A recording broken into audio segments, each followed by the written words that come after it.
మాఘపురాణం 30వ అధ్యాయం. ఓ దిలీప మహారాజా, ఈశ్వరుడు మృకండుడికి వరమిస్తూ కుమారుడు అల్పాయుష్కుడు, 16 సంవత్సరాలే ఇతను ఆయుష్ అని చెప్పాడు. ఇప్పుడు మహర్షులంతా పిల్లవాడిని దీర్ఘాయువు కమ్మని దీవించారు. ఇది ఎలా సాధ్యము? భగవంతుడి మాట చెల్లుతుందా, ఋషీశ్వరుల మాట చెల్లుతుందా? ఏం జరుగుతుందో అర్థం కాలేదు మృకండుడికి. పిల్లవాడు పెరిగి పెద్దవాడవుతున్నాడు. పుట్టు వెంట్రుకలు తీశారు. ఉపనయనము చేసి గురుకులానికి పంపారు. పిల్లవాడు చాలా చురుకైనవాడు. ఒకసారి చెబితే అల్లుకుపోతాడు. గురుకులంలో అన్ని రకాల విద్యలు చదివాడు. విద్యాభ్యాసం పూర్తయింది. వయసు పెరుగుతోంది, ఆయుర్దాయం తగ్గుతోంది. విచారంగా ఉన్నాడు తండ్రి. ఒకరోజు కుమారుడితో, నాయనా, పెద్దవాళ్ళు ఎవరు కనిపించినా వారికి నమస్కరించి ఆశీర్వాదం తీసుకో అన్నాడు. అలాగే చేస్తున్నాడు మార్కండేయుడు. ఒకరోజు నారద మహర్షి మృకండుడి ఆశ్రమానికి వచ్చాడు. స్వాగతం పలికాడు మృకండుడు. అర్ఘ్యపాద్యాదులు ఇచ్చి ఉన్నతాసనం మీద కూర్చుండజేశాడు. కుమారుడైన మార్కండేయుడు తండ్రి చెప్పినట్లుగానే వచ్చి నారదుడికి నమస్కరించాడు. దీర్ఘాయుష్మాన్ భవ అన్న నారదుడు చాలా కాలం జీవించి ఉండమని దాని అర్థం. అప్పుడు మృకండుడు నారదుడిని చూసి, మహర్షి, ఈశ్వరుడేమో బాలుడి వయస్సు 16 సంవత్సరాలుంటుంది అని చెప్పాడు. మీరు దేవ ఋషులు, మీరేమో బాలుడు చాలా కాలం జీవిస్తాడు అంటున్నారు. ఇది ఎలా సంభవం? ఈశ్వరుడి ప్రకారము నా కుమారుడి జీవితం ఇంకా 1 సంవత్సరమే ఉన్నది. ఏం జరుగుతోంది అన్నాడు. ఆ మాటలు విన్న నారదుడు మృకండుడితో, ఓ మహర్షి, ఇతడి శరీర లక్షణాలు చూస్తే ఇతడికి దీర్ఘాయువు అవుతాడనిపిస్తోంది. నీకు ఏమీ అర్థం కావటం లేదు. ఒక పని చెయ్యి.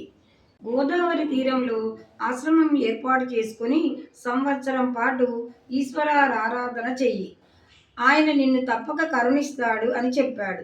మార్కండేయుడు తల్లిదండ్రుల అనుమతిని తీసుకుని గోదావరి ఒడ్డున ఒక ప్రదేశంలో శివలింగాన్ని ఏర్పాటు చేసుకుని పూజించాడు. మార్కండేయుడు ఈశ్వరుణ్ణి ప్రతిదినము మహామృత్యుంజయము 11 సార్లు అభిషేకం చేసేయాలి. మార్కండేయుడు ఏ రోజు వదలకుండా అభిషేకం ఇస్తున్నాడు. ఇది మహామృత్యుంజయ పాశుపదము. దీన్నే అమృత పాశుపదము. ఒక ఆవుత్తికి గంట నుంచి గంటన్నర పడుతుంది. అలాంటివి 12 ఆవుత్తులు, అంటే సూర్యోదయానికి మొదలు పెడితే సూర్యాస్తమయానికి 11 ఆవృత్తులు జరుగుతాయి. అది కూడా అనుభవజ్ఞుడైతేనే. ఇలా సంవత్సరం పాటు అభిషేకం పాశుపతం చేశాడు. సంవత్సరం ఆఖరి యమధర్మరాజే ఈ మృకండుని తీసుకుపోవడానికి వచ్చాడు. యమధర్మరాజును చూసిన మార్కండేయుడు భయంతో గర్భగుడిలోకి వెళ్ళి శివలింగాన్ని కౌగిలించుకున్నాడు. ఆయువు తీరిపోయింది, బయటకు రమ్మన్నాడు. యముడు రానన్నాడు మార్కండేయుడు. దాంతో యమపాశాన్ని విసిరాడు. అది మార్కండేయుడితో పాటుగా శివలింగాన్ని కూడా చుట్టేసింది. వెంటనే పెళపెళ రావాలతో, దిక్కులు పిక్కటిల్లే తేజస్సుతో శివలింగంలోంచి ఈశ్వరుడు ప్రత్యక్షమై యమధర్మరాజును మందలించి మార్కండేయుడికి 7 బ్రహ్మకల్పాలు జీవించేటట్లుగా వరమిచ్చాడు. అప్పటి నుంచే మార్కండేయుడిని చిరంజీవి అంటారు. తరువాత మార్కండేయుడు ఒకసారి శ్రీ మహావిష్ణువుని గురించి తపస్సు చేసి విష్ణుమాయను చూపించమని అడిగాడు. ఈ రకంగా శివకేశవులిద్దరిని దర్శించినవాడు మార్కండేయుడు. ఈ వృత్తాంతం అంతా వశిష్ఠ మహర్షి దిలీపునికి వివరించాడు. దీంతో మాఘమాసము అనే పవిత్ర గ్రంథము పూర్తయిపోతుంది. మాఘమాసంలో ఉదయమే నదీ స్నానం చేసి శ్రీహరిని పూజించి దాన ధర్మాలు చేసి రోజుకు 1 అధ్యాయం చొప్పున మాఘపురాణం చదివిన వారు మరణానంతరము పరమపదము చేరుతారు. మాఘపురాణం సమాప్తం. ఫలశ్రుతి. కృష్ణమద మహర్షి జహ్ను మహర్షితో ఇట్లు పలికెను. ఓ జహ్నుముని, ధర్మం గురించి ఎల్లవేళలా చెప్పవచ్చును.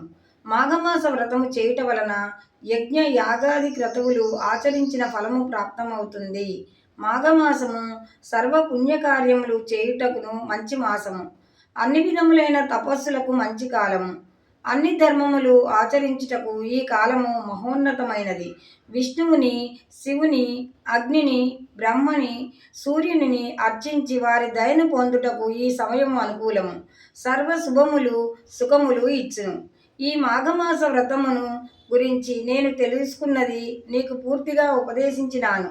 మానవుడు సర్వధర్మములను ఆచరించలేకపోయినా శ్రీ మహావిష్ణువుకు చాలా ఇష్టమైన మాఘమాస వ్రతమును విడిచిపెట్టకుండా ఆచరించిన సర్వధర్మములను ఆచరించుట వలన వచ్చే ఫలము లభించును. ఈ మాఘపురాణము శ్రీ మహావిష్ణువు యొక్క సన్నిధిలో చెప్పువారు, భక్తితో వినువారు ఇహపరములయందు సర్వ సౌఖ్యములు పొంది తుదకు శ్రీహరి సాన్నిధ్యమును చేరుదురు. సూత మహర్షి సౌనకాది మహామునులతో ఇట్లు చెప్పెను. ఈ మాఘమాస వ్రతము సర్వపుణ్యప్రదము, సకల ఐశ్వర్యములను ఇచ్చును, రోగములన్నీ పోగొట్టి ఆయురారోగ్యములను ప్రసాదించును, తుదకు శ్రీహరి సాన్నిధ్యమును చేర్చును. ముక్తి కోరు వారికి ముక్తి, కోరికలు కోరిన వారి కోరికలెల్లా తీర్చును. మంచి గుణములు గల శిష్యులకు, భక్తి శ్రద్ధలు గల వారికి, ఆత్మజ్ఞానము పొందువారికి, వినయ విధేయతలు గలవారికి ఈ మాఘమాస వ్రతమును ఉపదేశించవలెను. రోహ మహర్షి పుత్రుడు సూత మహర్షి సౌనకాది మహామునులకు నైమిసారణ్యంలో సత్రయాగము జరుగుతున్న కాలములో ఈ మాఘమాస వ్రత మహిమను గురించి తెలిపడి ఈ కథలను చెప్పాను. ఇందులోని కథలు శివుడు పార్వతీదేవికి చెప్పినవి, దిలీప మహారాజునకు కులగురువు వశిష్ఠ మహర్షి చెప్పినవి, కృష్ణమధుడు అను మహర్షి జఫ్ను మహర్షికి చెప్పినవి కలగలిసి సూత మహర్షి సౌనకాది మహామునులకు చెప్పెను.